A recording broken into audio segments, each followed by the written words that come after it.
welcome back to Mucky Hope Productions coverage of Survivor Season 50 in the hands of the fans. It is me, Coach Drew, joined by Jake. As always, V is sick, so we have now hit the trifecta of all three of us getting sick at different points throughout the season. And it's been a blast. Jake, just kind of starting from the end. Now that 50 is done, and I understand that you rewatch it at some point in the next however many years, or maybe even later this year. Did it deliver? Not whether you liked it or not, did it deliver whatever you were hoping that would give? You know, I think it did. I think that, I mean, if you would have told me before it started that, Cerie's making it to Final Six, like Christian and Devon's like do some hilarious stuff with planting an idol at Tribal, like there was good and bad, obviously. I think, I don't know how deep of a dive we're going to get into if we're like kind of just talking about the finale itself. There was some good, there was some bad. I think overall I'm going to associate this season with fondness, I would say. I had a lot of fun watching this season and talking about it. Yeah, and I'm kind of the same way where, and on June 28th, when I do my rewatch of this season, I feel I have a better idea. Right now, it is kind of like, okay, it's better for me than All Stars, Caramon, and Game Changers. It's like, okay, cool.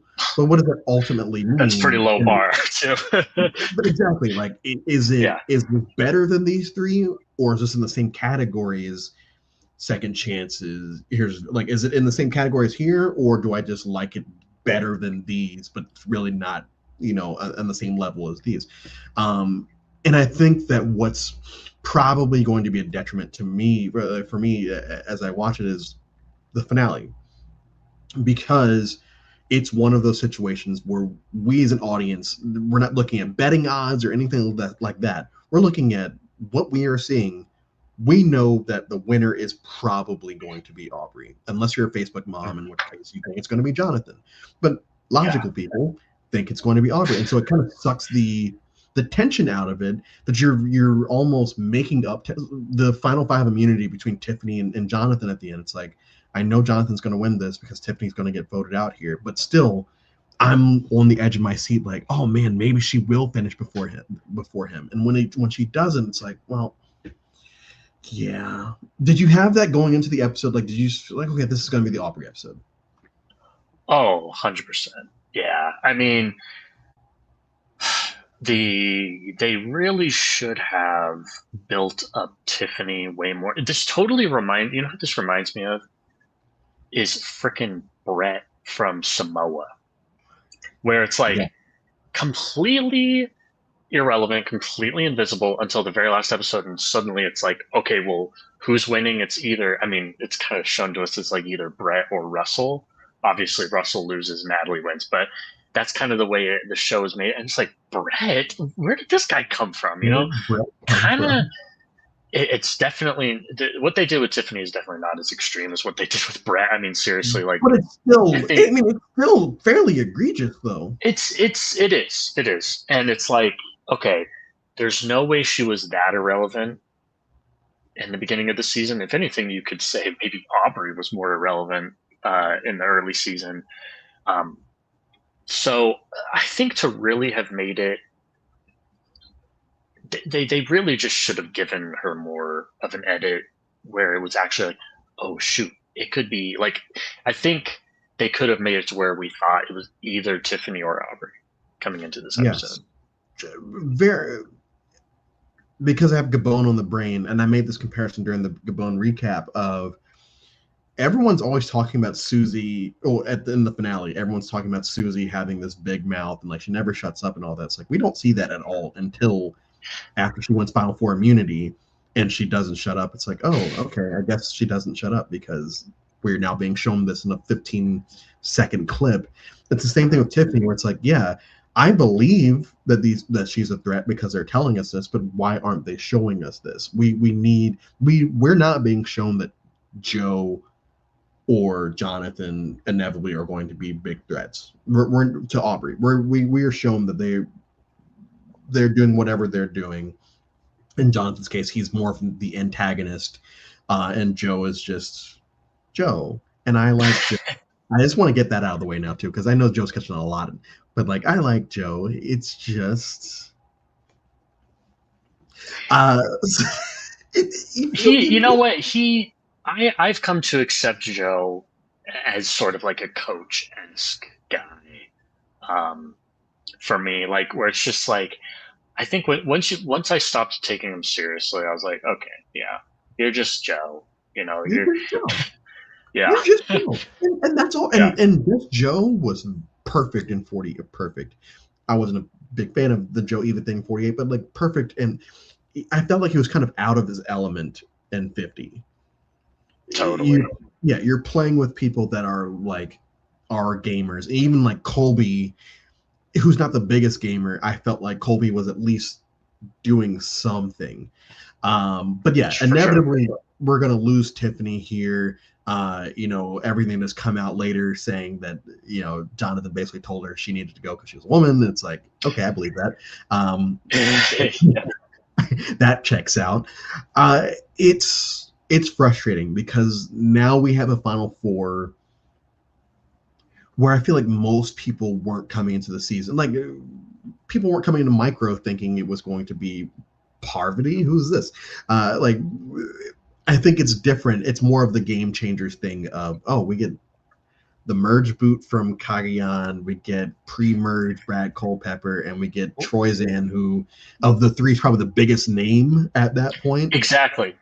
Yeah, with Game Changers, sorry, I just want to say how hilarious with Game Changers. Literally 2 out of the 3 are like, why are you even on this season? And then the third one is somebody where it's like, yeah, I'm probably okay with you being on this season, but he's the one with the least win equity. And 5 seconds into Final Tribal is like, okay, I can read the room. Yeah. Troyzan does. Yeah, I know that I'm probably not going to catch any, but it's ironically Aubrey that's like, hey, you haven't lost yet. Don't give up. It's like, yeah, no.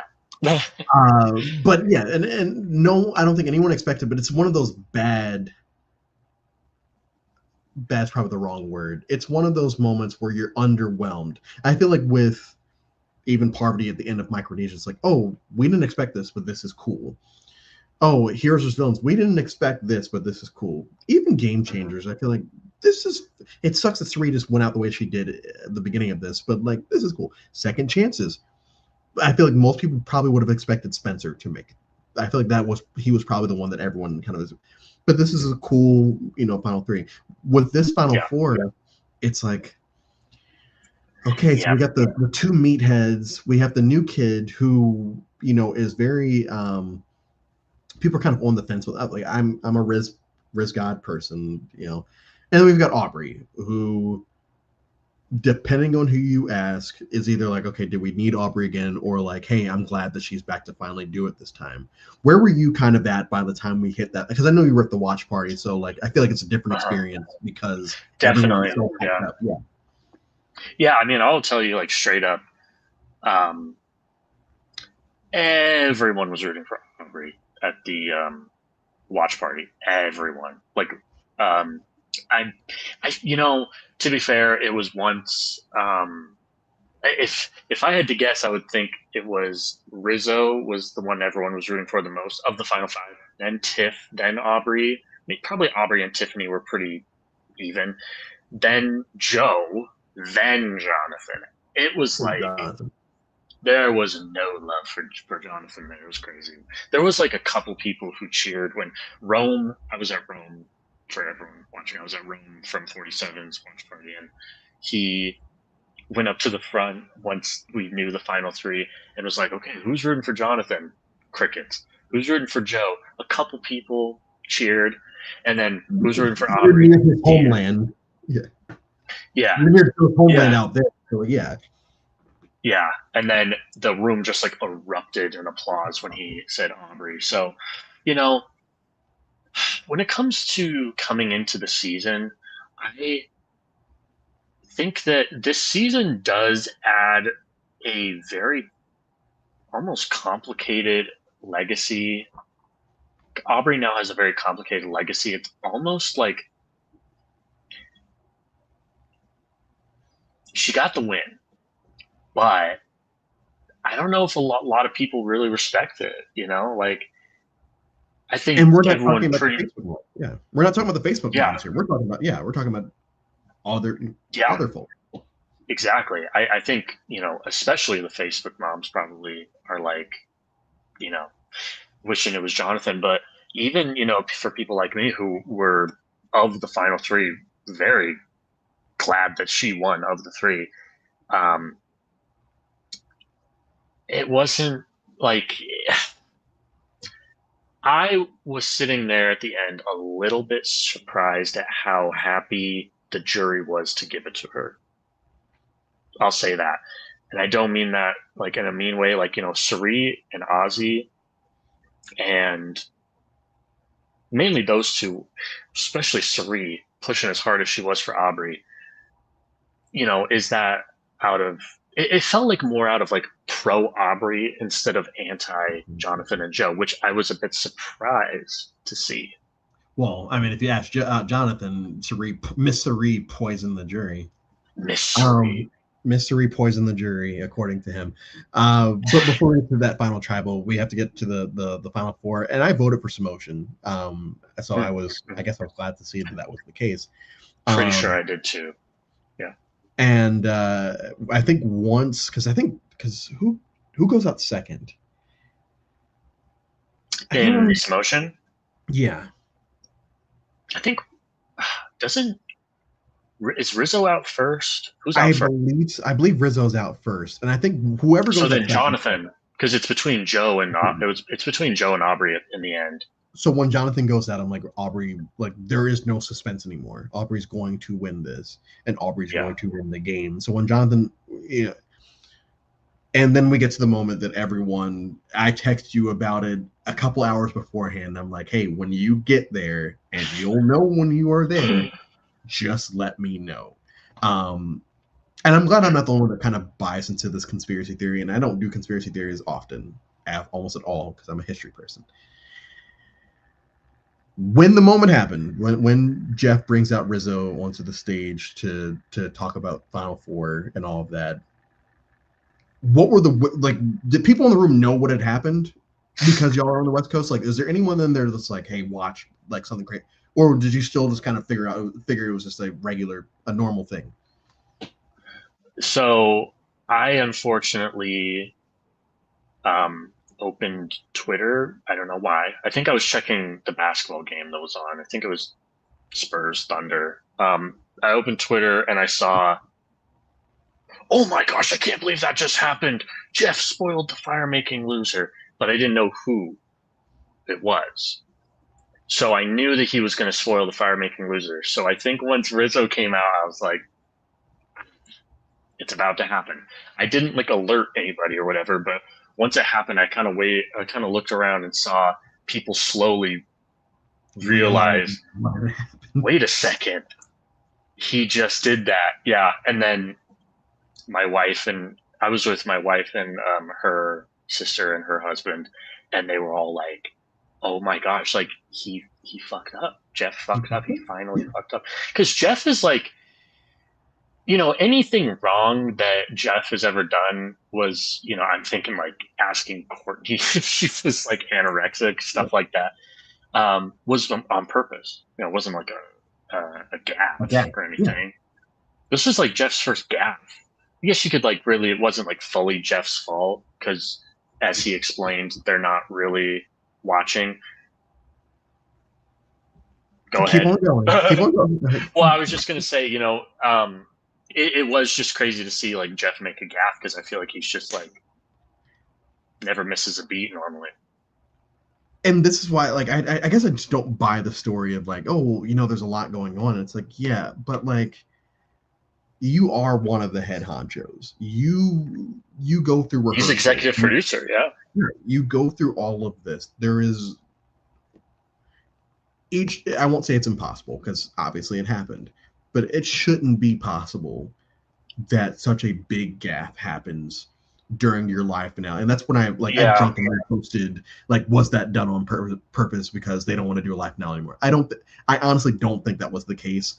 But in the moment, me drunk off of wine, it's like they did that on purpose because they don't want to do Yeah, another that live was. finale.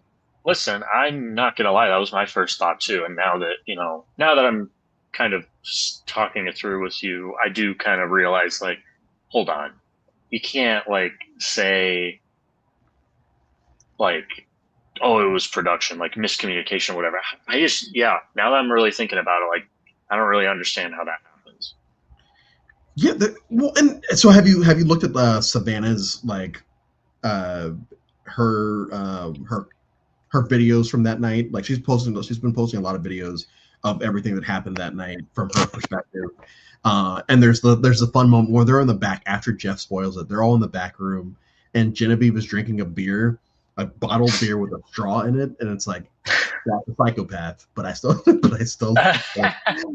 but like Rizzo's face, they keep going to Rizzo's face, and he's just sitting there as if he's just lost fire making in that moment, and you really feel bad for him.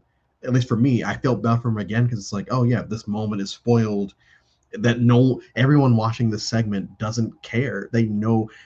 In my head, I was convinced at one point. I had to convince myself they did that on purpose so that when Rizzo does win fire making, they can be like, gotcha. And it doesn't happen like that. Rizzo's just gone back to back. This is uh, not Amanda Kimmel or Russell Hantz because he doesn't go to the end, but he's gotten to Final Four both times and lost. For you, because people have been saying that he's the face of the post-COVID era so far. Do you agree with that? Is there someone that you would kind of put in the spot? Is he even in the running for you? Oh, he's easily like the face of New Era Survivor, in my opinion, which is crazy because he was on 49. There were 8 whole seasons before that to choose from. Um, in my mind, I think that he represents this era very well. I think he is like kind of a prototypical like Gen Z, kind of guy, and I think he just was having a lot of fun out there. And yeah, I love Rizzo, and I noticed like everyone there loved Rizzo too at the watch party. Everyone loved Rizzo. Everyone was really sad when he lost fire again. I think me and you may have talked about this. If not, my mistake. But he's with him. I feel like I'm in on the joke. It's not like Coach, where it's like, okay, with Rizzo, it's like I coach players that are a part of his generation that do like whenever I mean 6'7", God, 6'7". I hate 6'7". Everyone should hate 6'7", but whatever. I hate 6'7". When I have students score in games and they use it as a celebration, it's like, okay, I hate that I love this, but this is awesome. It's the same thing with Rizzo, where it's like, I hate that this man came in with his own nickname, his own catchphrase, and all of this. But when it works, it really works. And I feel like that is he the face of the post-COVID era? Potentially. But this is one of the reasons I don't dislike him like other people do, is because I look at him like a lot of people look at Coach. It's like, no, I get it. I know people like this, and this is just a lot of fun. He's just having fun out there, and he's our proxy as the super fan. He is totally. Yeah. Just watching Micronesia yesterday, it's like, yeah, Eric is supposed to be us. This is the big fan out there. We kind of like, yes, dumb move, dumb move, but it's like, I get how this man got caught up in the moment of and they were hot as well. So which I got to talk to Eric, by the way, at the and he mentioned how he was rooting for Cirie, even though 20 years ago he got completely screwed over by her. Because he's not a bitter person, because he's a fan. Because he's a fan. So yeah, we have fire making, and it's done fairly quickly. There's not much time for us to be like, oh man, there's a mic. Rizzo's is done. Yeah. I think I texted you about this of just like, I cannot believe it happened to him again. And like, I mean, we saw it happen I mean, he didn't even come close to winning. Like it was pretty bad. I can't believe that he didn't spend those 9 days just practicing fire. I know that like in his mind, he's like, there's no way that it'll happen again. There's no way. But also like you could see, like, I know Stephanie on the jury is like, Rizzo didn't make a fire a single time. And it's like, I hear that it's taboo to like practice fire while you're out there.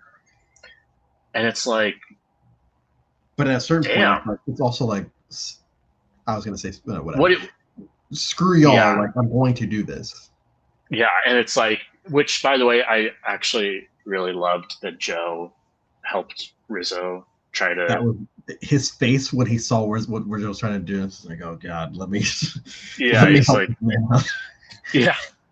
I think, which by the way, I read that we were not shown a lot of content about Rizzo and Joe. Apparently they were a lot closer out there than, and Rizzo even said, he said that he went into Final Tribal like very much considering voting for Joe because just of how close they were. But for some reason, I don't know why, he thought that it could have been really close between Aubrey and Jonathan. And so he did the Winners at War thing. He did the Winners at War thing. Yeah. He did the Winners at War thing of not voting for Michelle, voting for Tony, which it's hilarious because Aubrey smokes Jonathan. 8 out of 11 votes. That's like, so mystery poisoned the jury. Well, no, according to Fu Qua Johnson, D poisoned the jury, actually. So we need to get our story straight here on whose fault it was that Jonathan lost other than Jonathan, okay?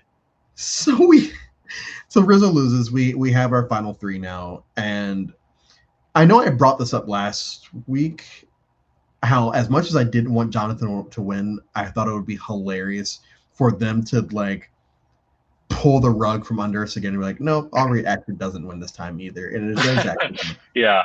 And that would have been the only fun moment of Jonathan winning. It's like, oh man, Aubrey lost again. Wow. That's insane. But yeah. I think the ultimate decision of Aubrey winning, and we'll kind of get to that because the jury part was my favorite part of the entire episode. Like the questioning was my favorite part of the entire episode. I felt like the questions were on point. Yes, Stephanie was slurping Jonathan, here, there, and everywhere. It was crazy. Everyone was like, everyone at the finale party was like, get a room, Jesus. Who Tiffany calls her out? Somebody calls her out.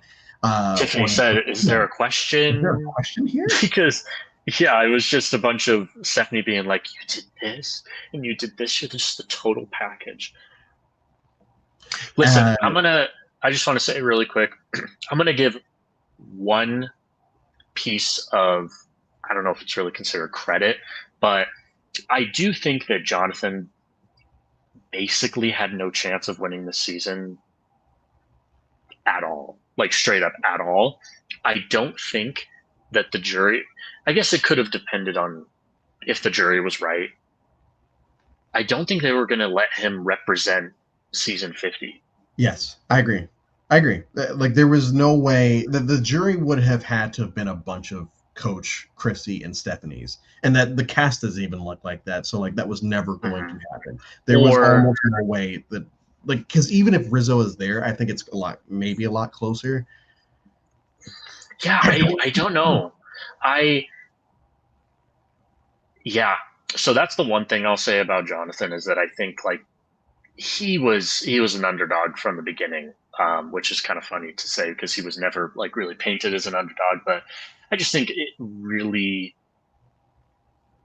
he would have had a really tough time finding a combination and jury combination that would have actually given him the win here. Without a penalty. He would have had to. Yeah, he would have had to change literally everything about himself. Like, and that I don't like. That was never going to happen.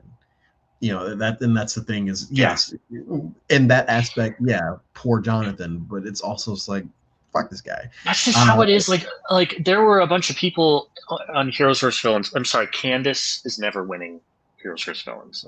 No. I don't think she is. You know, like there's people. There with returning seasons. Like it's kind of. I don't want to say it's not Survivor, but it's a whole different ballgame.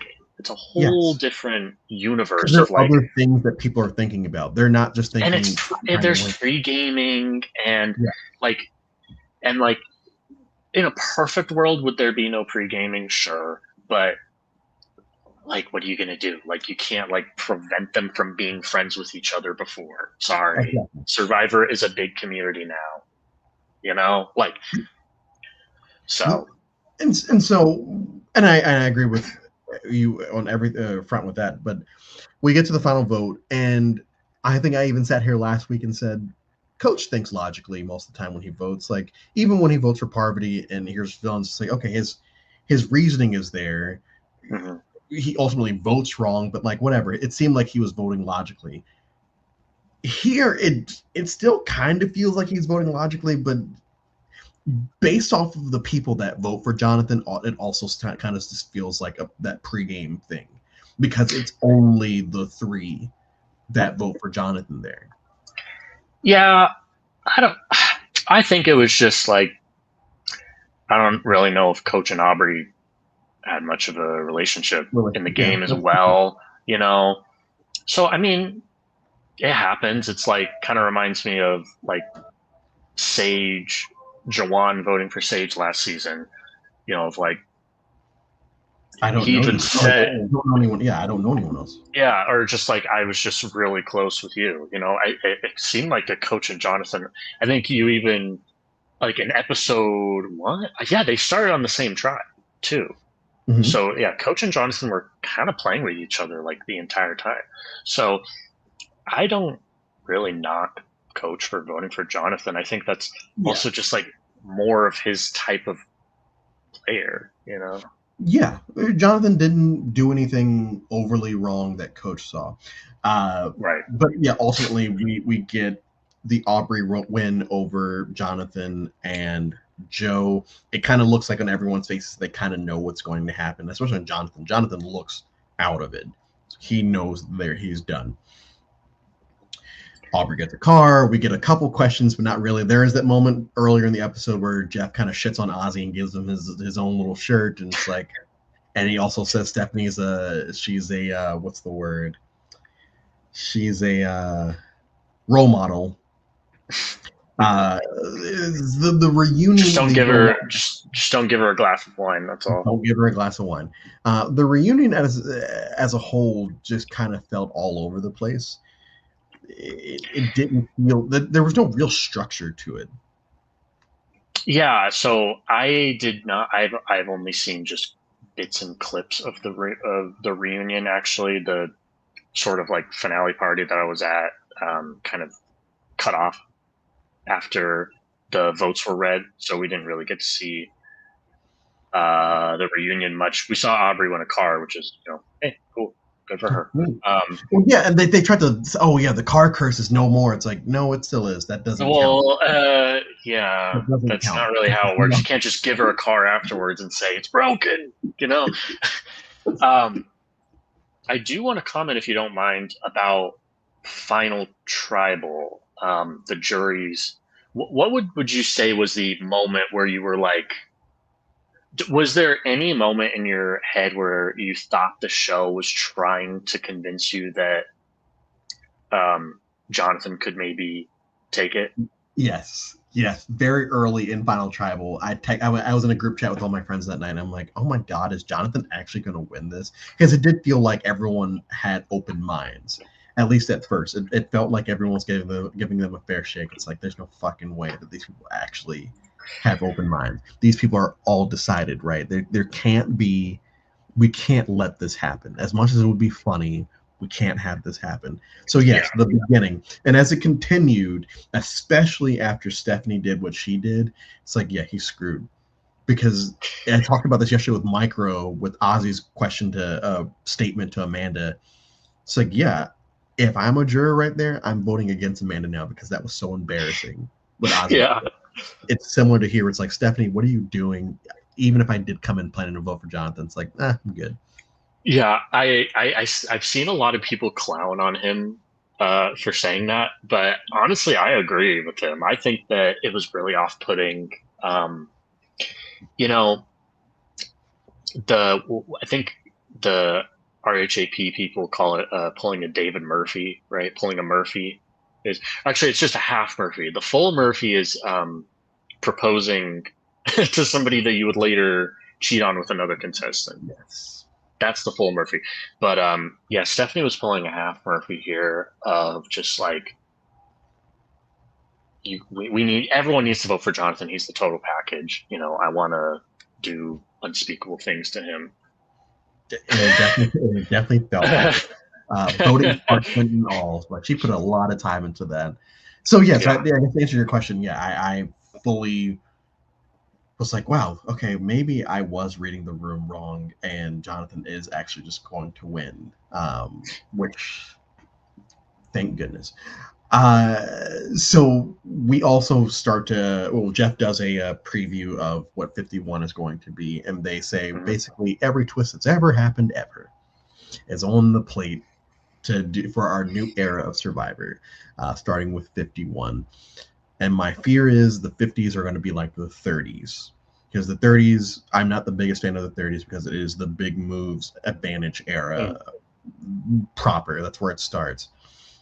And if you're telling me we're going to have twists from beginning to end from every era of the show, the conspiracy theory right now is the reason the cast is 21 is because they're going to do a Palau thing. But like, I just feel like fake merge is on the table. I feel like, and it probably because of the way I'm watching the show right now, it's like all these twists that even some that I've forgotten about. It's like, oh, well, they're going to do the bottle twist again, maybe, you know, Medallion of Power. So the running joke right now of like, oh, they're going to bring Yeah. Are there any twists for you that haven't been done in a while that you'd be like, okay, I'm cool with this? One World. Yes. One World. I think thank you so much. This is one that, like, this is and it's part of the reason why I think that season sucks, is because it's the one redeeming quality about it. Is like that first episode is really kind of like, whoa, okay. Like, this is new, you know, like I bet at the time too, you know, it's like what people say today, what Jeff says today, it's like, oh, we've been going on 50 seasons, you know, we got to keep it fresh. We got to keep the new twists coming. You know, I bet then it too is like, it's been 23 seasons, 24 seasons. Like, we got to keep it fresh. Let's do something we've never done before. And then they just don't do it. After what is it, like 2 episodes, 1 episode? Like, no, yeah, it's a couple. It's a couple. It's a couple. It's not. I think Thailand has a One World twist longer than One World does. Yeah, exactly. Where 2 tribes living on the same beach. Yeah. I swear. Okay, I'm not gonna lie. I think it would be really funny if they did that again. Of like, who will notice? Who will notice? Like, pay attention to Jeff. You know, like only those who like really know, because Thailand is such a forgotten season, mainly for good reason.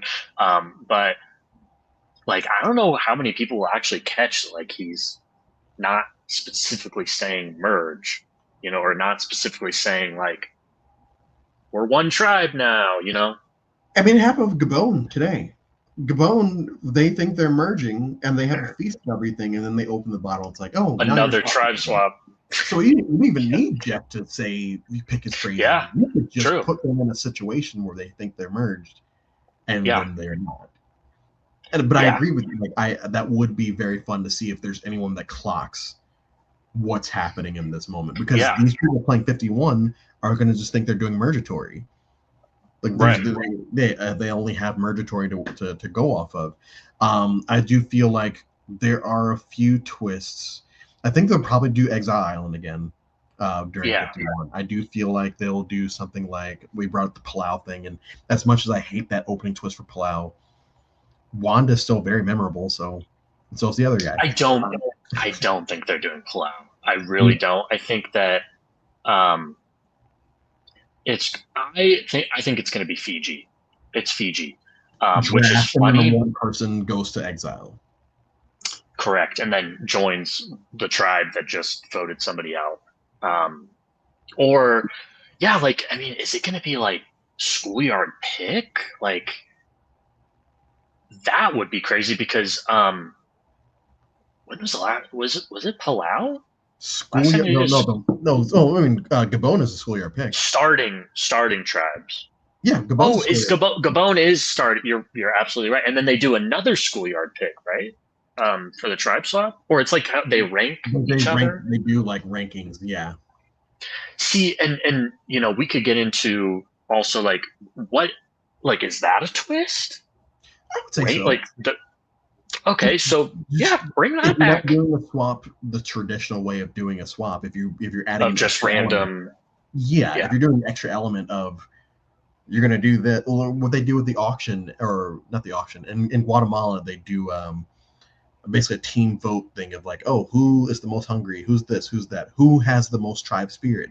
And those people end up drafting. They end up doing yeah. a schoolyard pick almost. Yeah, I feel like they're as afraid as I am about the fact that we're just going to add all these twists back into the game. I'm optimistic that they'll do it. I'm weirdly optimistic as well. Yeah, Very weirdly optimistic. Um, Mainly because it's like, wait, they're bringing. Because I'm like absolutely. Also, to answer this question, there's no chance. Like Jeff has like straight up admitted those were mistakes. They're not doing it again. yeah. It would be Hourglass. funny because they would be very tone deaf if they brought either one of them back, but no. Yeah, and like Jeff would have to have like completely like changed his mind or like just super wishy-washy, which I don't know, maybe, but I'm fairly convinced that's dead in the water. um, the part that makes me a bit optimistic, and this could be me being a bit of a fool, but the guy in the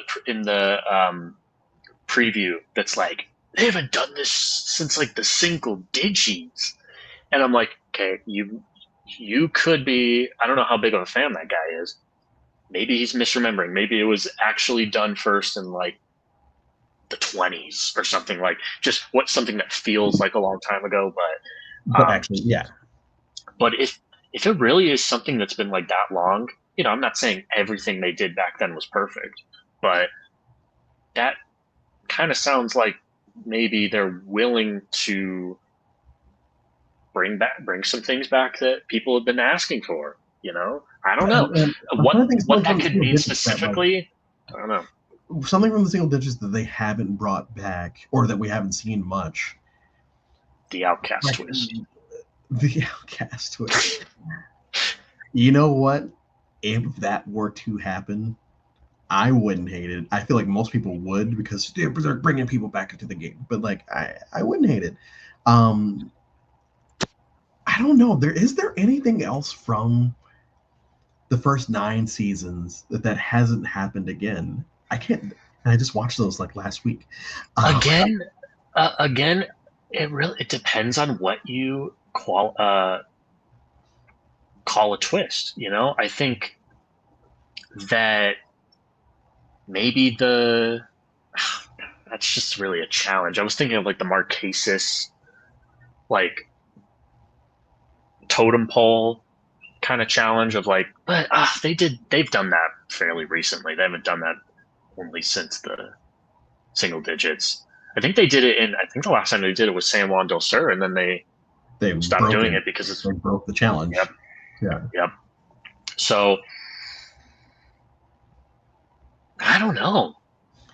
But I'm Maybe excited. maybe he's thinking of the Fiji twist. I don't know. Yeah, I mean, I'm more optimistic than not. The only skepticism I have is I don't like an abundance of twists, which is why I don't like the 30s as much as other people do.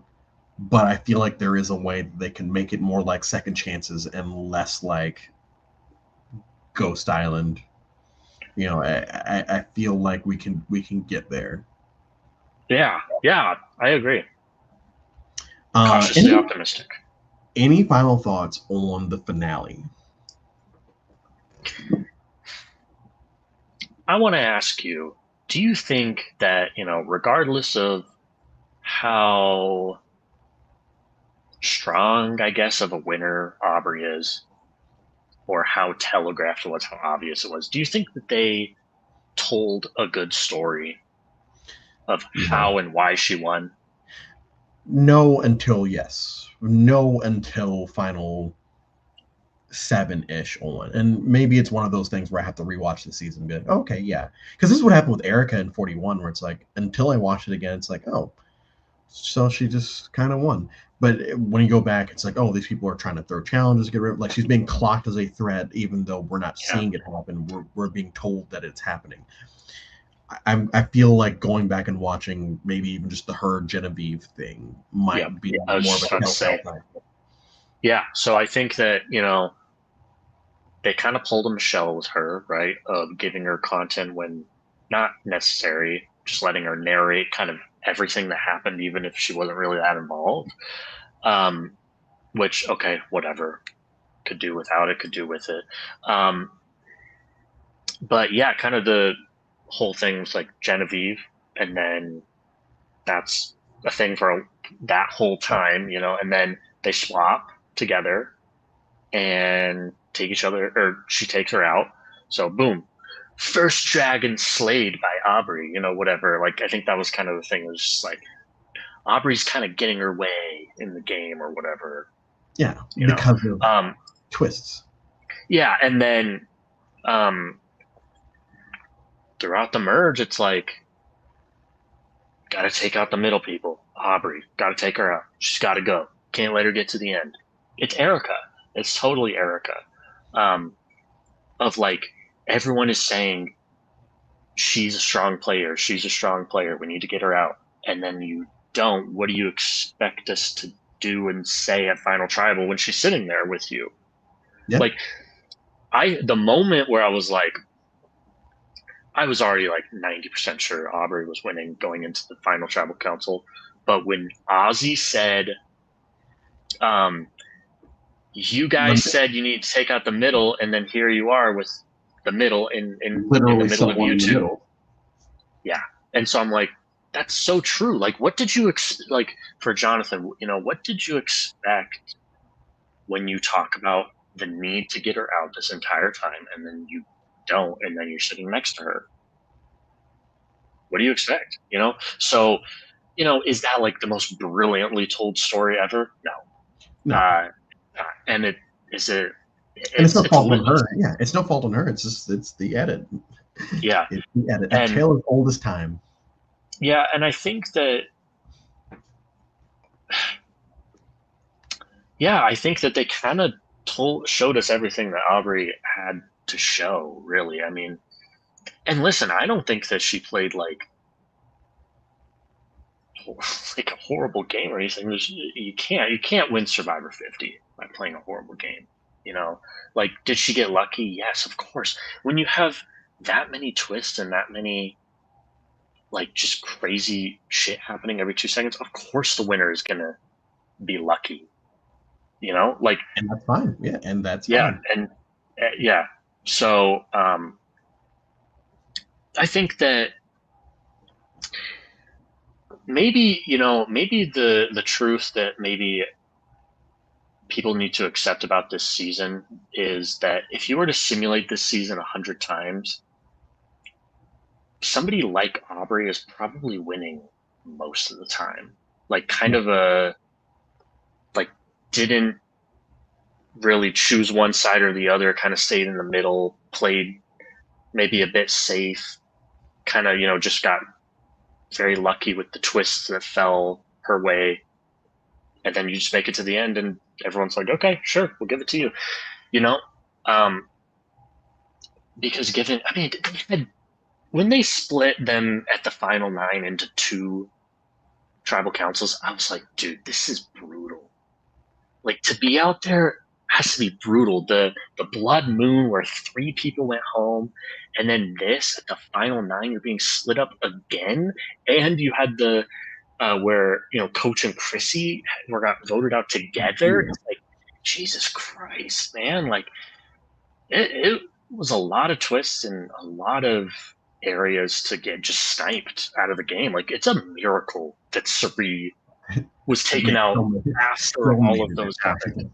It's a miracle anyone won the game. It's a miracle anyone won the game. They all could have all just been twisted out of it. Yeah, exactly. Yeah, and that, I guess, once again, going back to we're going to bring all these twists to the new era. It's like, okay, yeah, you guys keep doing this, then we're going to end up in an advantage getting type situation again, where, hey, we didn't plan for this, but sorry. Yeah. My final thoughts on the finale, like I said, it was underwhelming because there was no real suspense to anything, and I had to make my own suspense and also make my own fun moments. I'm still I'm not as big a shock as I was last week, but I'm still in pretty big shock that the Jeff thing happened, like, because it is seriously. Aubrey, like, yes, she has made it to the finale in every season, even if you count like Edge of Extinction, yes, but whatever, she made it to the finale. Well, yeah. She made it to the finale. The fact that she has sat at the end twice, is sat at the final 5 3 times, like that is all, like, no one does that. Like, that is not a thing that just happens all the time. So I think that legacy wise, obviously, it was the best of her four games. Yeah, maybe not. But, like, good for her. I'm looking forward to what 51 kind of brings us, and I'm looking forward to rewatching 50 in about a month. I have a feeling that this season's probably pretty good on a rewatch. Could be wrong, but I feel like it is.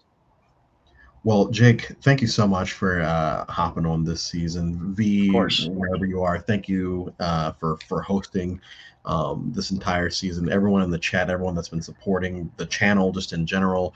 Mucky's still doing his. He's going to be doing his recaps of New Zealand traders. I think he's still doing his interviews with Survivor Australia players, so make sure to keep on tuning in for that. Tomorrow I have Survivor Tocantins, so make sure you tune in for that. Make sure to go follow the channel on Instagram and YouTube, and we will see y'all, I guess, tomorrow for Survivor Tocantins. Later, Jake. All right, later.